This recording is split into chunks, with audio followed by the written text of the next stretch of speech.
Hello, good morning, नमस्कार। आप सभी का स्वागत है स्पिरिचुअलिटी मैटर्स के इस चैनल में। आप आई होप इस सेशंस को एंजॉय कर रहे होंगे, गीता ज्ञान को एंजॉय कर रहे होंगे और अपने जीवन में इम्प्लीमेंट भी कर रहे होंगे। हम अष्टावक्र गीता अध्याय 2 शुरू कर चुके हैं। कल हमने 1 और 2 सूत्र देखे थे। आज हम 3 और 4 देखेंगे। और मैं आपसे सभी से यही कहना चाहूँगी कि इस ज्ञान का गूढ़ अर्थ समझने की कोशिश करें, और अगर एक भी वाक्य आपको समझ में आता है, पर्याप्त है, वही क्या बनेगा, वही कहीं ना कहीं आगे जा कर के बहुत सारे ज्ञान का परिचायक बनेगा। क्योंकि ज्ञान जो है ना, वो कहा गया दुर्लभ, ऐसे नहीं होता, बहुत तपस्या करनी पड़ती है। तो शुरू करते हैं।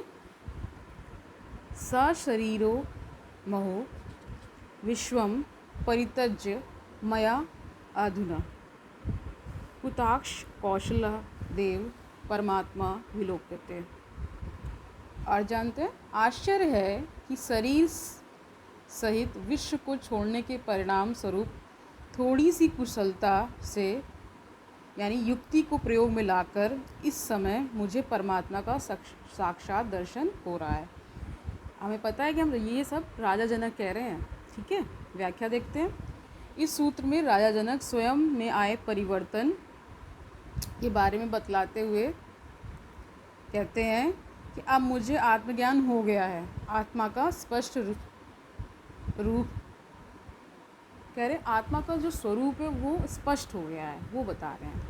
आत्मा का स्वरूप स्पष्ट रूप से दिखलाई पड़ने लगा है, एवं इसके साथ यह भी बोध हो गया है कि आत्मा और परमात्मा अलग अलग नहीं है। आत्मा और परमात्मा अलग अलग नहीं है, बल्कि एक ही है। इसलिए वे कहते हैं कि गुरु की कुशलता के द्वारा ही परमात्मा के दर्शन को कर पाया हूँ, तथा इस आत्मज्ञान के कारण ही मैंने शरीर के साथ साथ इस विश्व का भी परित्याग कर दिया है। आसक्ति के कारण मैं इस शरीर को अपना समझता था, और इस संसार को मैं जिस दृष्टि से देखता था वह सब बदल गई। मतलब उनको जैसे ही आत्मज्ञान हुआ है तो उनकी दृष्टि बदल गई है, ऐसा वो कह रहे हैं। यह त्याग जनक ने नहीं किया, बल्कि अपने आप ही हो गया, क्योंकि त्याग किया नहीं जाता है, और जहाँ करने की बात हो जाती है वहाँ तो अहंकार आ जाता है कि मैं कर रहा हूँ। त्याग ज्ञान का प्रतिफल है। जब सत्य और शाश्वत का बोध हो जाता है तो असत्य और अनित्य स्वयं ही छूट जाता है। ठीक है, जब आपको सत्य का बोध होगा तो ये सारा माया जाल, ये सब आपको मिथ्या दिखने लगेगा। त्यागने हेतु प्रयत्न नहीं करना पड़ता। अलग अलग धर्मों ने त्याग मतलब कह रहे, मतलब जितने भी रिलीजन है उनमें त्याग का बहुत बहुत बड़ा महत्व बताया गया है। अलग अलग धर्मों में त्याग की अलग अलग परिभाषा दी गई है। जैसे कुछ धर्मानुसार यहाँ त्याग करो तो वहाँ स्वर्ग की प्राप्ति होगी। कुछ का कथन है कि सब कुछ त्याग दो, नग्न हो जाओ, तभी मोक्ष की प्राप्ति होगी। स्पेशली जैन रिलीजन में ऐसा है कि उनमें दो उनके डिवीज़न है, एक श्वेतांबर, एक दिगंबर। तो श्वेतांबर मतलब श्वेत वस्त्र वो पहनते हैं, और दिगंबर जो नग्न रहते हैं, वो कुछ नहीं पहनते। तो उन्हीं की बात हो रही है यहाँ पे। परंतु त्याग मोक्ष प्राप्त करने की कोई शर्त नहीं है। ये व्यापारी कहलाते हैं, जो कि मोक्ष को भी व्यापार के तराजू पर तौलते हैं। त्याग करने का मतलब किसी भौतिक वस्तु को छोड़ना नहीं है, बल्कि ऐसी दृष्टि प्राप्त हो जाए जिससे यह पता चल जाए कि सब कुछ ईश्वर का है, मेरा अपना कुछ भी नहीं है, और जो हमारा है ही नहीं, उसका त्याग तुम कैसे कर सकते हो। ठीक है, उपनिषद कहता है कि जो कुछ सृष्टि में है वह सब कुछ परमात्मा का है, इसलिए तुम उसका त्याग पूर्वक उपभोग करो। मतलब एक ट्रस्टी की मतलब भावना से आपको चीज़ों को यूज़ करना है। इस प्रकार यदि तुम सपने में राजा बन जाते हो और जब वह सपना टूटता है तो तुम यह नहीं कहते हो कि मैंने अपने साम्राज्य का त्याग कर दिया है। उसी प्रकार आत्मस्वरूप का बोध हो जाने पर संसार, शरीर आदि के प्रति जो भी आसक्ति वह सब छूट जाती है। त्याग करने की आवश्यकता ही नहीं है। इससे पूर्व किया गया त्याग कोई महत्व नहीं रखता है, अर्थात महत्वहीन होता है। जनक आगे कहते हैं कि यह सब ज्ञान बहुत ही कुशलता से हुआ है। कोई मनुष्य हिमालय की चोटी पर तपह साधना करने हेतु भाग रहा है, कोई योग, उपासना, भजन, कीर्तन, जप, तप, यज्ञ इत्यादि करने के बाद भी उसमें परमात्मा के दर्शन नहीं हो रहे। कह रहे हैं कि इतना सब कुछ कर रहे हैं लेकिन दर्शन नहीं हो रहे परमात्मा के। परंतु मुझे तो इस प्रकार का कुछ भी प्रयत्न नहीं करना पड़ा, यहीं पर बैठे बैठे सब कुछ प्राप्त हो गया। यह जीवन खेल और नाटक के समान प्रतीत होता है। जो गंभीरता थी वह सब खत्म हो गई। यह सब कुछ बड़ी कुशलता से और बड़ी चतुराई से हो गया है। 4th सूत्र देखते हैं।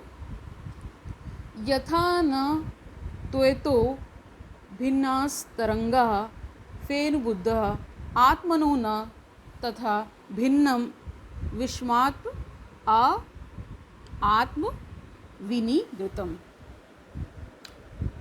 इसका अर्थ जानते हैं। जैसे जल से तरंगे, झाग तथा बुलबुले अलग नहीं हैं, वैसे ही यह संपूर्ण संसार आत्मा से भिन्न नहीं है, अर्थात उसी में विद्यमान है और उसी में लय होने वाला मतलब उसी में मिलने वाला, लय होने वाला अर्थात आत्मविष्ट है। व्याख्या जानते हैं। राजा जनक को स्वयं ही की आत्मा का ज्ञान हो गया है, लेकिन साथ ही साथ यह भी ज्ञान हो गया है कि ये आत्माएं भी अलग अलग नहीं होती हैं और यह संपूर्ण संसार भी आत्मा से अलग नहीं है, अपितु आत्मा से ही निकला हुआ है, उसी का व्यापक रूप है, उसी की अभिव्यक्ति है, उसी का स्वरूप है। परमात्मा और शरीर के संबंधों को समझाते हुए राजा जनक कहते हैं कि जैसे जल के अलग अलग नाम रूप हैं, झाग और बुलबुले, ये जल से उत्पन्न होते हैं, उनमें ही रमण करते हैं और फिर बाद में उसी में विलीन हो जाते हैं।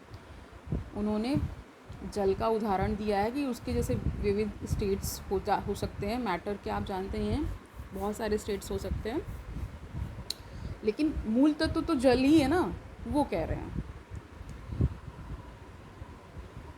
उसके बाद आगे बताते हैं, इस सारे बनने मिटने का प्रभाव जैसे जल पर नहीं पड़ता है, वैसे ही परमात्मा पर भी इनका कोई प्रभाव नहीं पड़ता है। इसी कारण ज्ञानी लोग कहते हैं कि आत्मा परमात्मा से अलग नहीं है। इसे अलग मानने का मतलब यही है कि उन्हें अभी आत्मज्ञान नहीं मिला है। ठीक है, वे अभी तक मन से पार नहीं जा पाए हैं। मन के स्तर तक ही भिन्नता का आभास होता है। इसके आगे बढ़ने पर भिन्नताएं मिटकर एक तत्व का ज्ञान हो जाता है। आत्मा को भिन्न मानना और यह कहना कि आत्माएं अनंत हैं, आत्मा और परमात्मा अलग अलग हैं, यही अज्ञानता है। तो आज के लिए इतना ही। खुश रहिए, आसपास बहुत सारी खुशियाँ बिखेरिए और अपना बहुत सारा ख्याल रखिए।